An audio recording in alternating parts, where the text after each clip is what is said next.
C'est avec une très grande joie d'entrer en nouveau dans votre foyer. Vous qui nous écoutez, qui nous suivez de temps en temps, cet enseignement qui vous apporte la vie éternelle et le salut, qui vous guide et vous donne de la joie et du bonheur pour tous ceux qui écoutent, car on parle de l'ôtement du péché et que tous ceux qui sont avec Yahushua ne pêchent plus. C'est le bonheur exceptionnel et c'est la grande paix pour vous d'être à ses côtés. C'est pourquoi on va vous partager cette bonté et aujourd'hui on va parler du sujet de Noël qui est dangereux pour vous. Alors réfléchissez, pour vous qui célébrez cela et qui pensent à le faire également, sachez que c'est un pire danger qui vous attend avec cela. Ça va vous faire jeter en enfer si vous continuez encore à le faire. Nous sommes donc arrivés au moment pour avancer à l'enseignement et avec la parole. Tout de suite, nous allons entrer dans le vif de l'enseignement. Concernant Noël, est-ce que l'événement de Noël respecte la loi de Dieu? Est-ce que c'est autorisé de le célébrer ou non? La réponse est directe. À la fois, ce schéma ne suit pas du tout la loi, c'est-à-dire la loi du Dieu d'Abraham, à travers son fils qu'il a envoyé également. C'est-à-dire que vous êtes des transgresseurs de la loi. Comme les diables et les satans, vous êtes dans les mêmes classes. Et après, vous irez en enfer, car les transgresseurs de loi sont des pécheurs, et les pécheurs n'iront jamais au ciel des cieux. Aujourd'hui, donc, nous allons voir toutes ces paroles. Premièrement, c'est interdit par la Sainte Écriture, selon 2 Corinthiens chapitre 5. Et vous pouvez lire directement si vous avez la Sainte Écriture avec vous.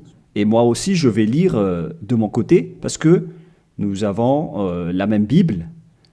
D'ailleurs, moi aussi, j'ai la Bible en application ici, avec le livre 2 Corinthiens, chapitre 5, à partir du verset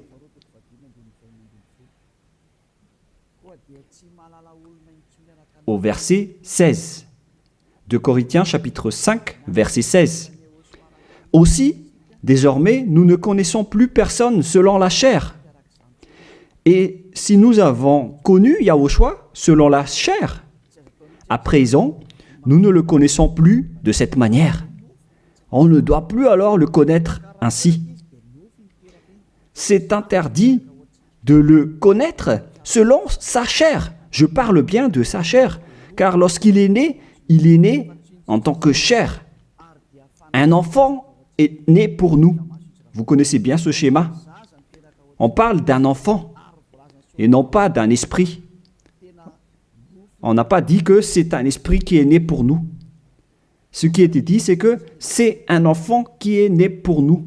Et la Sainte Écriture dit qu'il a vraiment pris la forme de la chair, que nous allons d'ailleurs lire dans le livre de l'Hébreu, et nous allons encore y revenir après. Mais nous allons lire d'abord Hébreu 2, 11.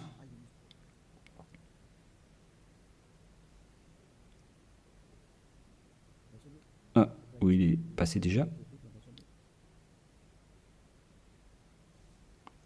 Attendez un peu. On dirait que ce n'est pas le bon verset, ce qui est écrit ici.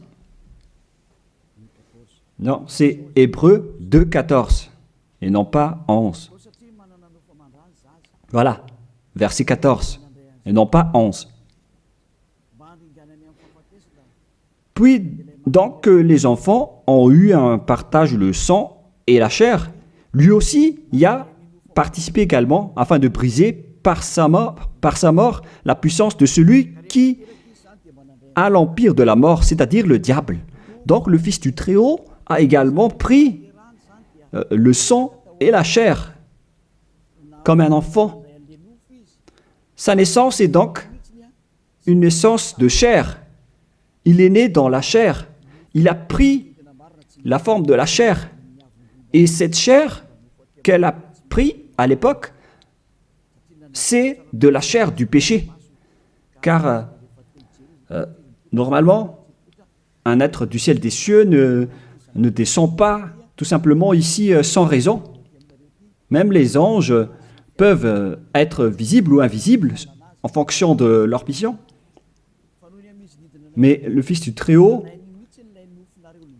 qui ne devait pas venir ici, il a sa forme spéciale venant du ciel des cieux, mais puisqu'il devait venir ici, donc il a dû prendre la chair humaine qu'il a vêtue en tant que chair de péché. C'est-à-dire que la chair de Yahushua, c'était de la chair de péché, où il y a plein de péchés. Il n'est pas un péché, mais c'est la chair qu'il a vêtue qui est la chair de péché. Donc si on regarde la chair qu'il a vêtue, on voit vraiment que c'est de la chair du péché. Et nous allons d'ailleurs voir la parole de Dieu à ce sujet. Nous allons encore lire ce verset avant de revenir à la première. Donc, Romains, chapitre 8, au verset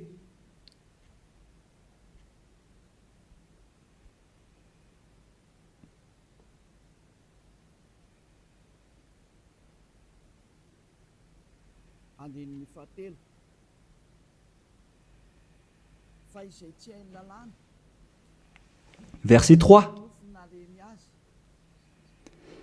Car ce qui était impossible à la loi, parce qu'elle était sans force à cause de la chair, Dieu l'a fait en envoyant pour le péché son propre Fils, dans une chair semblable à celle du péché.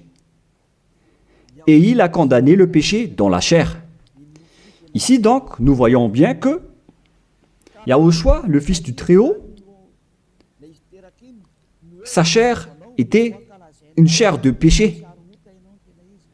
Et lors de sa naissance, si vous allez le célébrer, si vous allez célébrer son anniversaire, vous allez célébrer le péché et vous allez glorifier le péché, car il s'agit d'une chair de péché qu'il n'accepte pas du tout. Donc, c'est pourquoi c'est interdit de célébrer Noël, car c'est une célébration de sa chair, qui est une chair de péché, qui est vraiment interdit. Et maintenant, nous allons revenir avec le livre du 2 Corinthiens, chapitre 5, verset 16. Voilà. Ainsi, aussi, désormais, nous ne connaissons plus personne selon la chair.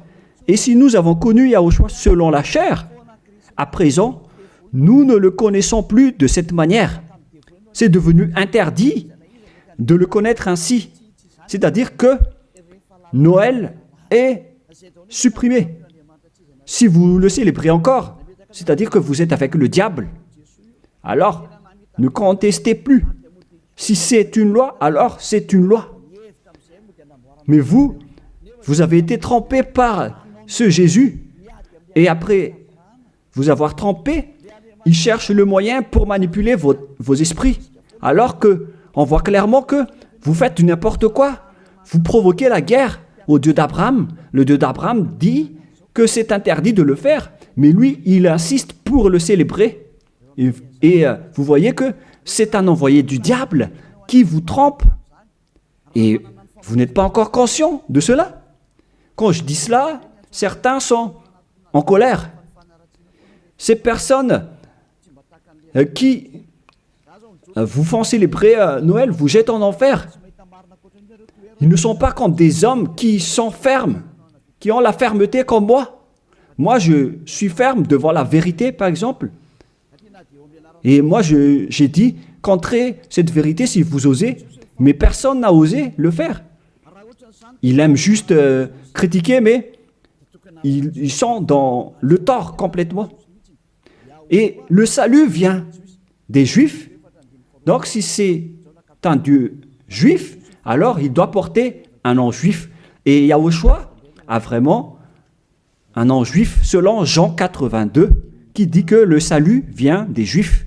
Nous allons lire ce passage, entre parenthèses, avec Jean 4, verset 22. Vous adorez ce que vous ne connaissez pas?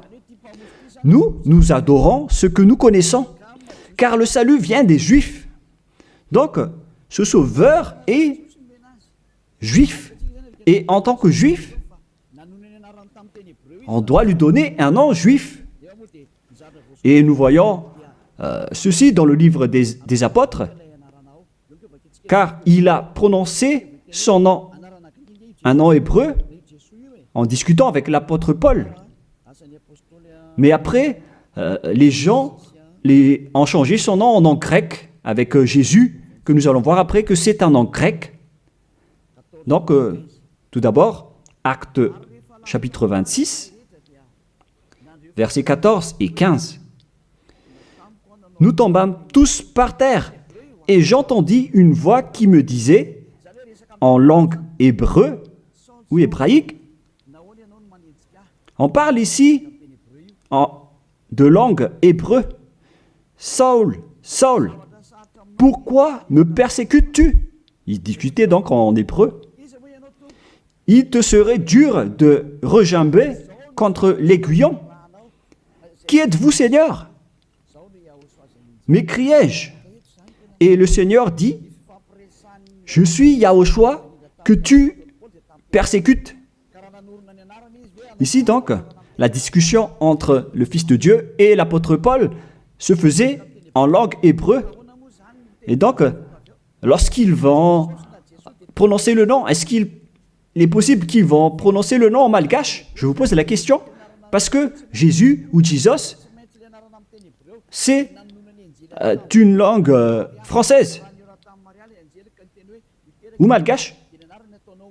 Parce que le nom d'origine devait être le nom hébreu, comme les anges ont annoncé à Maria. C'est un nom hébreu. Et en tant que nom hébreu, on ne doit pas changer ce nom. Nous allons d'abord parler de ça en petite parenthèse, en vous disant que vous avez déjà été frappé depuis le nom. Vous avez eu des faux noms. Et au final, vous célébrez aussi Noël, alors que c'est vraiment tabou, c'est vraiment interdit. C'est inacceptable devant le Père Yahva. La preuve, lorsque vous célébrez Noël, les bars sont pleins. Vous dites que vous célébrez votre Dieu et vous êtes dans les bars, vous buvez dans les bars et vous faites des balles de jeûne. On voit que vous n'êtes pas du tout avec le Dieu d'Abraham, vous êtes avec un autre faux Dieu. Vous êtes guidé par le diable et vous n'êtes pas du tout conscient. Encore. Vous provoquez la colère du Dieu d'Abraham et vous ne vous cassez pas la tête. Vous continuez dans le mauvais sens. On continue la parole. Tout d'abord, le nom de ce Fils du Très-Haut est un nom juif. Il vient des Juifs. Lorsqu'il a discuté avec Paul, ils ont discuté en langue hébreu. Donc, c'est clair que c'était un nom hébreu qu'ils ont prononcé et non pas un nom français, anglais ou autre nom. Deuxièmement. Et troisièmement, on ne doit pas changer ce nom selon Actes des Apôtres 4.12. Il ne faut pas changer ce nom. Et vous étiez déjà frappés depuis cette époque. Mais ceux qui font la grosse tête et qui ne se soucient pas, alors tant pis pour eux. Acte 4.12. Et le salut n'est en aucun autre, car il n'y a pas sous le ciel un autre nom qui est donné aux hommes par lequel nous devions être sauvés. C'est à travers ce nom, donc, ce seul nom, qu'on obtient le salut. Et alors que, selon la Sainte Écriture, il n'y a pas d'autre nom, le nom doit être unique alors. Et ça doit être un nom hébreu qui ôte les péchés des gens. Et vous voyez déjà que tous ceux qui sont avec Élia sont ôtés de leurs péchés. C'est clair alors que ce nom, c'est Yahushua. Et il a dit qu'il ne faut plus le connaître selon la chair. Alors qu'au contraire, vous le connaissez selon la chair. Vous transgressez la loi selon, vous pensez selon juste vos réflexions. Alors que c'est vraiment dangereux pour vous, les gens. Est-ce qu'on va suivre vos habitudes, les humains, ou est-ce qu'on va suivre l'habitude du Dieu d'Abraham? La question se pose pour vous. La réponse, vous avez fait ce que vous aimez, et lui aussi, donc, il va aimer vous jeter en enfer. Alors, vous pouvez continuer à faire ce que vous voulez, mais après votre mort, vous irez en enfer. Et les prêtres et les pasteurs ne pourront pas vous sauver. Eux aussi, ils vont être jetés en enfer, tout comme vous, avec le même résultat. Mais pourquoi vous n'écoutez pas cette vérité? Ou bien vous aimez juste critiquer ou contrer? Réfléchissez tous. Vous n'êtes que des humains mortels, alors ne soyez pas fiers de vous. Ne dites pas que vous êtes puissant. En un clin d'œil, vous pouvez redevenir poussière. Et vous allez être jugé par le propriétaire de cette parole, qui est le Dieu d'Abraham. Et c'est ce Noël lui-même qui va vous condamner. Nous allons lire maintenant que ce Jésus, c'est un nom grec. Nous allons lire directement sur Wikipédia. Vous pouvez afficher directement. Nous voyons donc ici que Jésus, en grec, Jésus, voilà. Et ce terme Jésus vient donc d'un terme grec venant du terme Jésus. Et je vais vous enseigner l'origine du terme Jésus, parce qu'il y en a qui traduisent bêtement en disant que c'est Yahushua, Yeshua, qui ne sont que tous des faux noms. Mais selon le nom hébreu, son nom c'est Yahushua. Et vous ne devez jamais, en aucun cas, le changer en Jésus. On ne doit pas exploiter un nom propre comme cela pour dire qu'on va le changer comme ceci, comme cela. C'est le diable qui fait cela. On ne change pas un nom propre. Et je vais entrer en détail sur ce sujet, sur l'origine du nom Jésus, car ici on dit que c'est un nom grec.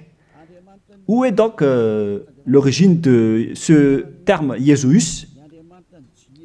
Nous allons donc expliquer à travers cet enseignement. Vous pouvez afficher directement. Donc, le nom du Dieu grec, c'est Zeus. Zeus. Et lorsqu'il invoque le nom de Zeus, il l'appelle Sus.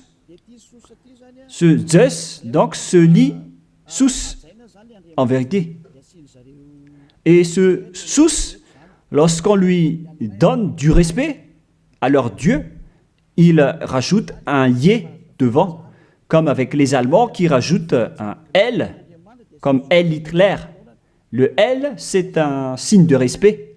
Et ici, donc, pour les Grecs, pour respecter leur Dieu, ils rajoutent un Yé devant le nom, et après, ils écrivent le Jésus, Jésus, que nous avons vu tout à l'heure. Et c'est ce terme Jésus que les catholiques romains ont traduit en Jésus. Jésus. Jésus. Donc c'est devenu un petit Z par là. Et le Jésus s'est transformé en Yes. Yes. Et le Yes s'est transformé en Jésus, etc. Nous allons aussi suivre ce schéma à partir de Jésus. Et ils ont changé le U en J. Pour certains, ils ont changé en J. Voilà. Et ça donne Jésus. Et du coup, ça donne aussi Jésus ou Jesus, c'est-à-dire Jésus. Voilà donc la structuration de ce terme. Ce Dieu-là, alors, c'est bien un Dieu grec. Ça n'a rien à voir avec l'hébreu. Vous voyez que c'est vraiment une grande tromperie que les gens ont fait jusqu'à maintenant. Vous adorez le Dieu grec. Et surtout, avec le sujet du 25 décembre, je vais entrer tout de suite là-dedans, car je veux dire que c'était depuis ce roi diabolique, à l'époque, qu'on a célébré donc cette date du 25 décembre, en célébrant aussi le dieu Zeus olympien, qui a inventé d'ailleurs les Jeux olympiques. Il a inventé les jeux des personnes nues qui se courent après et qui font des luttes. C'est Zeus qui a enseigné cela avec le roi Antiochus Épiphane également. Et donc Zeus était également avec lui. Nous allons donc lire ce passage dans la Bible, dans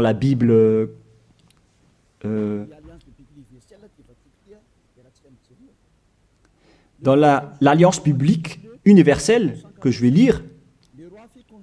Le 15e jour du mois de Casleu, l'an 145, le roi fit construire l'abomination de la désolation sur l'autel. Il construit aussi des autels dans la ville de Juda.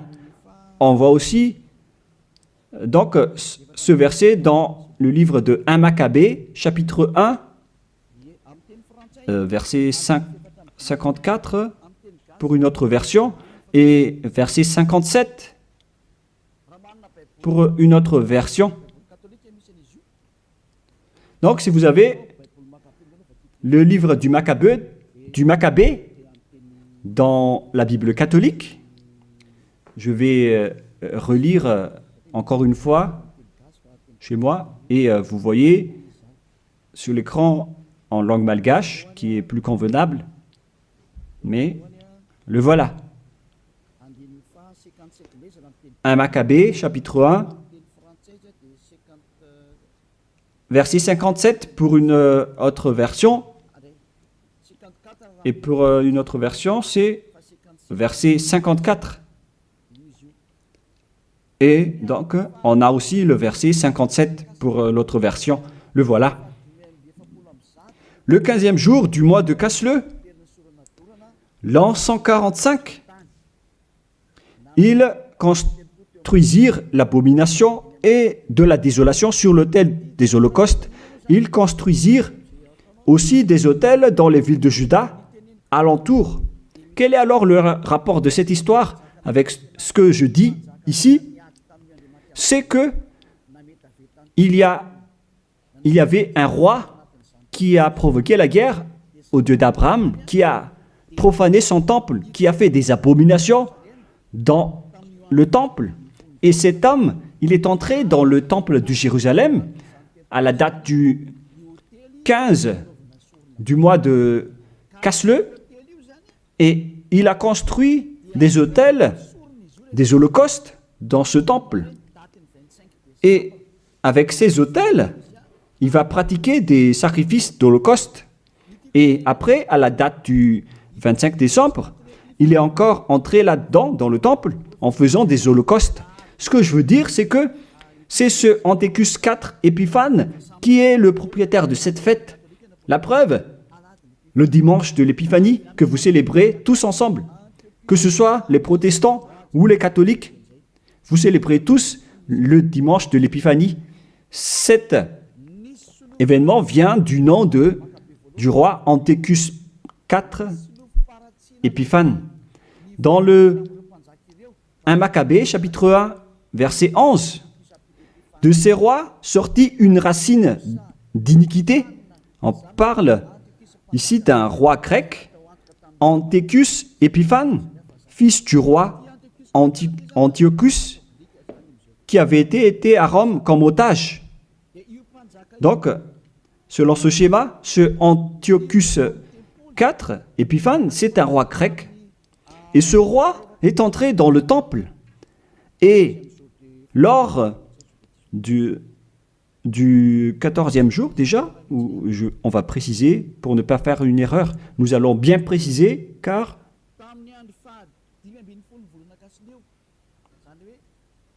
le 15e jour du mois de Casleu, c'est-à-dire au 15e jour du mois de Casleu, l'an 145, ils construisirent l'abomination de la désolation sur l'autel des holocaustes. C'est Antiochus IV Épiphane donc, qui a fait cela. Antiochus IV veut dire qu'il est au 4e rang, des rois plutôt. Mais on lui distingue avec le nom d'Épiphane, avec le dimanche de l'Épiphanie que vous célébrez. C'est-à-dire que cette fête appartient à Antiochus IV Épiphane. Voilà ce que ça veut dire. Et nous allons lire un peu après. Et maintenant, le verset d'en bas, verset 62. Le 25 du mois, il offrait un sacrifice sur l'autel qui avait été construit sur l'autel des holocaustes. Donc, le 25 décembre du mois de Casleu, on va préciser ça après, ils sont entrés dans le temple pour faire des abominations, pour faire des holocaustes inappropriés.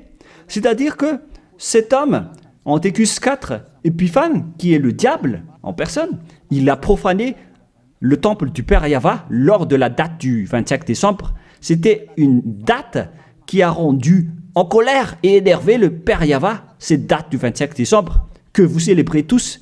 Et cela est prouvé par le dimanche de l'Épiphanie que vous célébrez après le 25 décembre. C'est pour prouver que vous célébrez Épiphane et non pas le Fils du Très-Haut. C'est le diable qui est derrière tout cela.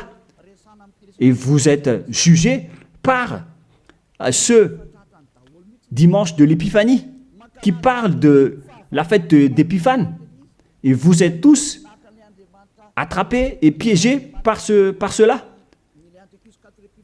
Vous avez rendu en colère le vrai Dieu en rendant gloire au diable d'Antiochus IV Épiphane, car c'est lui qu'on célèbre à ce sujet. Nous allons lire ce passage et merci de bien préciser dans votre livre, car il y a une explication de ceci dans 1 Maccabée, chapitre 1, verset 54 dans une autre version, et 57 ou 59, et verset 62. Le 25e du mois, ils offraient un sacrifice sur l'autel païen qui avait été construit sur l'autel du temple des holocaustes. Et nous allons préciser ici, en décembre 167 avant Yahushua, l'heure abominable, c'était l'autel de Zeus olympien, le dieu grec. Je répète encore une fois, Kislev en l'an 145, c'est la fin décembre 167 avant Yahushua. L'heure abominable, c'est l'autel de Zeus olympien, dieu grec. C'est ce qu'on veut transmettre ici, donc, c'est que on a vraiment fait entrer le dieu grec dans le temple. Et c'est bien Zeus qu'ils ont fait entrer dedans. C'est ce que je vous ai dit tout à l'heure, que c'est lui qui est appelé aussi Sus, ce dieu grec. C'est vraiment Jesus. Et vous aussi, vous l'appelez Zeus ou Jésus. Ça vient du terme Jesus. Et on vous a manipulé aussi avec l'événement du 25 décembre. C'est Antiochus IV que vous vénérez. Donc, votre Dieu, c'est le Dieu d'Antiochus IV Épiphane, et non pas le Dieu, le Fils du Très-Haut. Vous avez été manipulé et trompé par Jésus. On le voit tous ensemble ici. En même temps, vous avez transgressé la Sainte Écriture et la loi. Et vous avez aussi donc adoré le Dieu de Antiochus IV Épiphane. On parle ici de la Bible de l'Alliance universelle qui l'explique bien en détail. Et ce sont les théologiens internationaux qui ont écrit cette Bible.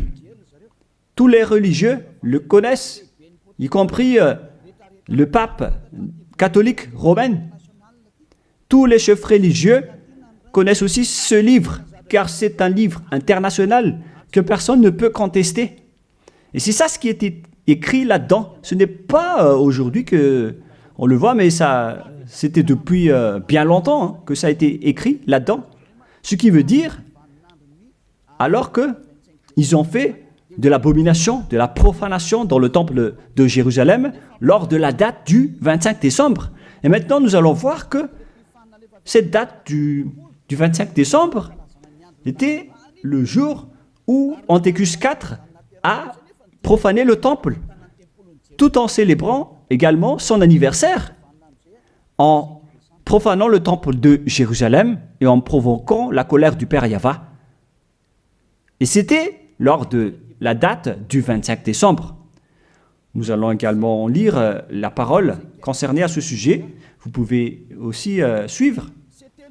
Le 25e jour du mois, c'était le jour de chaque mois où l'on fêtait la naissance du roi. Je répète encore une fois, le 25e jour du mois, que j'ai déjà dit tout à l'heure, dans le verset 59 ou 62, c'était le jour où chaque mois on fêtait la naissance du roi. Ça veut dire que la date du 25 décembre, c'est la date de célébration de l'anniversaire de naissance de Antiochus IV Épiphane. Et j'ai failli oublier de vous dire que le mois de Casleu veut dire vers la fin de décembre 167. Le mois de Casleu et le mois de décembre sont donc vraiment similaires. Et donc, ils sont entrés le 15 décembre dans le temple. Et le centre de la fête, c'était le 25 décembre, l'anniversaire de Antiochus IV Épiphane. Et ce qui a rendu vraiment gravement en colère le Père Yahva, c'est suite à l'entrée du dieu grec Zeus dans le temple également, lors de cette date, ils ont apporté des holocaustes pour Zeus à la date du 25 décembre dans le temple du Père Yahva. Ils ont osé faire entrer des holocaustes abominables pour Zeus dans le temple du Père Yahva lors de la date du 25 décembre. Et cette date, c'était la date de la célébration de l'anniversaire de ce roi, et non pas celui du fils du Très-Haut. Vous avez tous été trempés. C'était l'anniversaire de naissance de Antiochus IV Épiphane. La preuve, vous célébrez le dimanche de l'Épiphanie, 2 semaines à peu près, la date du 25 décembre. Moi, je ne connais pas ça parce que je ne le célèbre pas, mais ça existe vraiment. Expliquez-moi alors, qu'est-ce que ça veut dire le dimanche de l'Épiphanie? Parce qu'il n'y a qu'un seul nom dans la Sainte Écriture, et c'est le nom de Antiochus IV Épiphane. C'est clair alors que si vous célébrez le dimanche de l'Épiphanie, c'est que vous avez célébré l'anniversaire d'Antiochus IV Épiphane, qui a Zeus comme Dieu, que vous avez changé en Jésus après. Donc, vous avez célébré l'anniversaire de Antiochus IV Épiphane d'abord, et non pas celui du Fils du Très-Haut. Et à la fin, vous clôturez la fête avec le dimanche de l'Épiphanie. Vous célébrez tous cette date. Et maintenant, vous n'allez pas être encore conscient. Et vous allez encore duper les gens, vous les religieux. Vous avez vu la grosse erreur de ces religieux. Et pourquoi vous n'êtes pas encore conscient de ce système religieux qui n'est plus correct. C'est carrément déjà détruit. C'est le diable qui vous manipule. Ils ont changé jusqu'au vrai nom de ce Dieu. Tout ça vous dit que vous n'êtes pas du tout avec le Dieu d'Abraham. Ça n'existe pas. Enlevez ça de votre tête. Si vous étiez déjà avec le Dieu d'Abraham, vous auriez déjà dû être ôté de vos péchés, comme ceux qui sont avec Élia.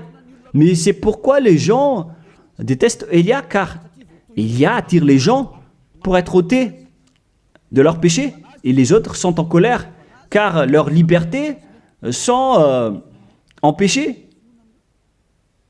Et c'est pourquoi ils disent de ne pas toucher à leur religion. Mais de quelle religion vous parlez? Qu'est-ce que vous devez suivre? Celui qui ôte les péchés ou celui qui n'ôte pas les péchés? Faites votre choix, mais la Sainte Écriture dit que il faut croire à celui qui ôte les péchés, c'est-à-dire Yahushua. On parle de celui qui ôte les péchés.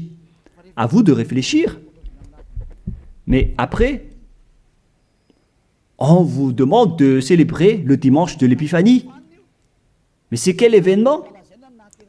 Et je répète encore que c'est la suite de l'événement de l'anniversaire d'Antiochus IV Épiphane. Car lors de cette date, vous avez aussi glorifié le dieu grec Zeus, Jesus, après, ou Jesus, selon les Anglais, Jésus pour les Français.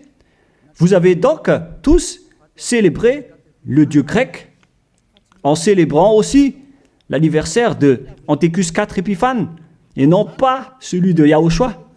Le Fils du Très-Haut n'avait pas cette date de naissance.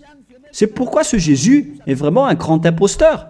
C'est vraiment une grande tromperie qu'il a fait. Et vous n'allez pas encore être conscient que ce Jesus ou Jésus ne vous ôte pas les péchés. Et sachez que les pécheurs n'iront jamais au ciel des cieux. Car si c'était possible, alors le diable aussi aurait eu l'occasion et l'opportunité d'aller au ciel des cieux, alors que les diables sont les chefs des pécheurs et ils n'iront jamais là-bas. Alors soyez conscients. Vous avez été trompés. Le Dieu que vous adorez, c'est le Dieu d'Antiochus IV Épiphane, le Dieu Zeus. Et en l'an 2000, je ne me souviens pas précisément, la flamme olympique est arrivée à Madagascar. Cette flamme a d'ailleurs déjà fait le tour du monde et vous avez fait une grande culte religieuse sur le terrain de Mahamasne à l'époque pour glorifier et honorer cette flamme, alors que c'est la flamme de Zeus qu'on a pris en Grèce. Vous ne pouvez pas nier cette parole, ça a existé, hein. C'est la réalité. Vous avez pris cette flamme en Grèce sur le mont Olympe qui a le feu qui ne s'éteint pas jusqu'à aujourd'hui. Il parle de la présence de Zeus. On a pris cette flamme là-bas et on l'a amenée à Madagascar. Et toutes les églises, les protestants, les catholiques, ainsi que les petites églises, se sont réunis pour faire une culte de prière ensemble à ce moment-là. Mais moi, j'ai dit que vous faites n'importe quoi. C'est une erreur que vous faites. Et tout le monde a reculé après. Et ils ne l'ont plus osé le faire. Peut-être qu'ils l'ont refait, mais ils l'ont fait discrètement. Parce qu'ils connaissent déjà que l'ambassadeur de Yahushua va encore se lever pour blâmer et pour critiquer. Mais cela prouve que cette flamme vient du mont Olympe, le montagne de feu. Et ils ont pris donc cette flamme là-bas, car Antiochus IV Épiphane, il a créé les Jeux Olympiques avec les jeux de lutte, avec des personnes nues. C'est Antiochus IV Épiphane qui les a créés et qui les a enseignés. Il est le leader de ce genre de jeu. C'est pourquoi la majorité des sports se pratiquent nus, car c'est lui qui a inventé cela. C'est pourquoi on parle de Jeux olympiques. Ça vient du mont Olympe en Grèce, et c'est Zeus qui est dedans, que les Grecs ont appelé Jésus, Jésus pour les catholiques, et Jésus, au final, celui que vous adorez. Donc, vous adorez Zeus. C'est Zeus qui est votre chef. Et après, je ne me souviens plus si c'était en 2004 ou 2006, vous avez emmené la flamme olympique ici. Vous avez fait une grande fête au terrain de Mamas, qui a créé une grosse embouteillage comme pas possible. Ici à Tananarive, ça a vraiment été trop. C'était une grande folie. Ça prouve donc que votre Dieu, c'est Zeus. Car s'il n'était pas votre Dieu, alors vous n'aurez pas dû faire de la prière ensemble avec cette flamme olympique. Alors c'était la preuve que vous priez le Dieu Zeus, qu'on appelle également Sus ou Jésus, et au final Jésus ou Jesus. Qu'est-ce que vous allez encore dire face à cela? Alors, osez dire que on n'a pas fait une culte, on n'a jamais fait de culte à Mamas, en disant que j'invente tout ça. Bah, là, c'est trop de mensonges si vous osez encore dire cela. Parce que là, on parle vraiment de la flamme olympique qui vient du mont Olympe en Grèce. Et ensuite, le Dieu qui est propriétaire de cette flamme, il s'appelle Zeus, que vous appelez aussi Jesus ou Jésus, avec les autres appellations que j'ai déjà expliquées. Et l'homme qui l'a vénéré, c'est Antiochus IV Épiphane. Ils sont dans le même camp. Alors que vous, les religieux et vos fidèles, vous avez prié ensemble avec cette flamme olympique. C'est-à-dire que vous avez le Dieu, vous avez comme Dieu le Dieu grec jusqu'à la fin. Alors, restez toujours là-dedans et vous allez voir. Vous célébrez déjà l'anniversaire de Antiochus IV Épiphane et non pas la naissance du Fils de Dieu. Et la dernière preuve, c'est le dimanche de l'Épiphanie. Qu'en est-il du dimanche de l'Épiphanie que vous célébrez? Le dimanche de l'Épiphanie, c'est la clôture de la fête. Ça a commencé le 15 décembre. Le centre de la fête, c'est le 25 décembre, l'anniversaire d'Antiochus IV Épiphane. Et il clôturait la fête avec le dimanche de l'Épiphanie. Lorsque un roi fait la fête, ça dure en moyenne 1 mois ou un peu plus, ou un peu moins, mais ça peut être plus. Donc, ils ont commencé le 15 décembre, le centre de la fête se déroulait le 25 décembre, et après ils ont terminé avec le dimanche de l'Épiphanie. C'était donc vraiment l'événement de la fête de Antiochus IV Épiphane. Est-ce que vous allez encore contester cela? Soyez conscients que ce Jésus n'est pas un vrai Dieu. Il vous rend pécheur. Il vous tend toujours des pièges. Vous entrez encore dans des pièges. Surtout avec ceux qui suivent les pays qui adorent ce Jésus. Il les frappe vraiment, il les punit. Il les punit vraiment comme ce qui se passe ici à Madagascar, avec les faux chrétiens. C'est vraiment incorrect ce que vous faites, et vous êtes tous en train d'être jetés en enfer par ce Jésus. Si vous n'êtes pas encore conscient, tant pis pour vous, mais si vous voulez être sauvé, rapprochez-vous de Élia. Si vous voulez être libéré, alors suivez Élia. Suivez-moi et vous allez être libre. Et vous irez au ciel des cieux. L'objectif, c'est de ne plus jamais pécher. Mais hélas, vous ne pouvez pas entrer dans ce chemin car vous êtes des pécheurs. Selon Apocalypse 21-27, et les impurs et les souillés n'y entreront jamais. dans Apocalypse et on regarde tous à travers l'écran. Pour vous qui pleurez à rester pécheurs, voilà la réponse pour vous dans Apocalypse 21-27. Ça ne marche pas? Bon, il faut réparer rapidement alors.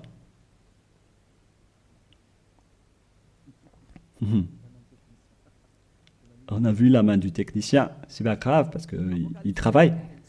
Apocalypse 21-27. Et il n'y entrera rien de souillé. Voilà ce qui est dit dans votre Bible.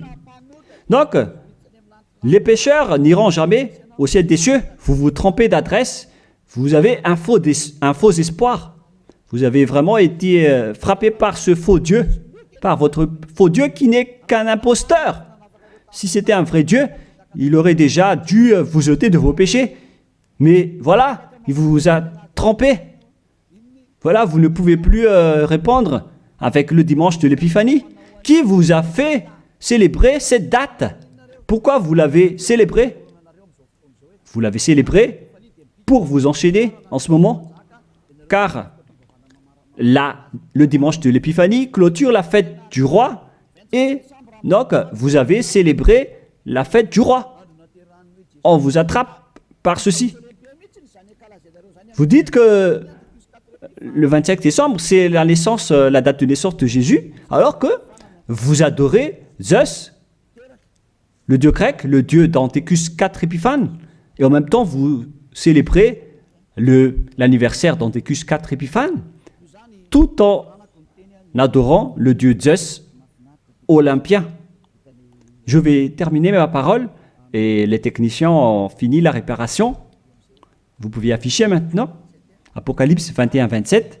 Et il n'y entrera rien de souillé, aucun artisan d'abomination et de mensonge, mais ceux-là seulement qui sont inscrits dans le livre de la vie de l'agneau, c'est-à-dire les personnes qui ne sont pas des menteurs, des personnes parfaites qui ne font plus aucun mal, qui ne pêchent point.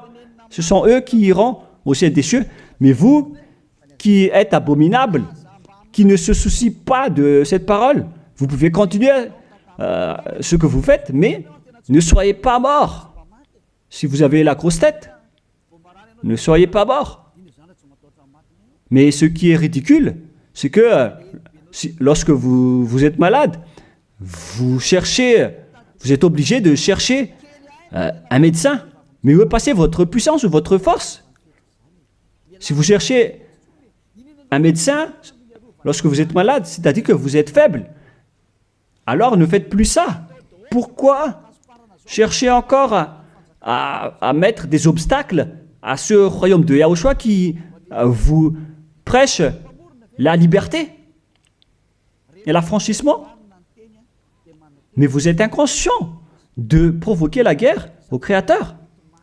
Si vous êtes conscient, alors rapprochez-vous et inscrivez-vous dans le baptême qui aura lieu le 8 mars prochain pour le dernier baptême, et ça va être terminé après.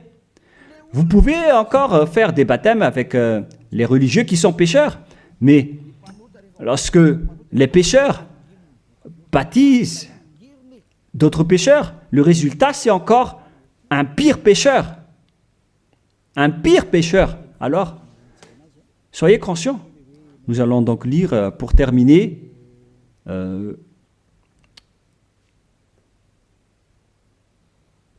voilà.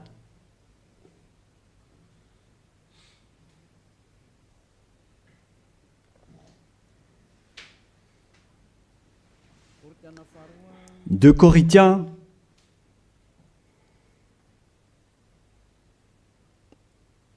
chapitre 5, verset 16. Vous pouvez afficher directement. Voilà.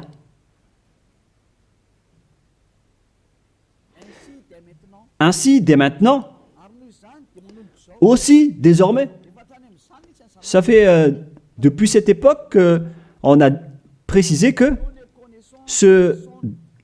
désormais, mais ça continue jusqu'à aujourd'hui, nous ne connaissons plus personne selon la chair. Et si nous avons connu Yahushua selon la chair,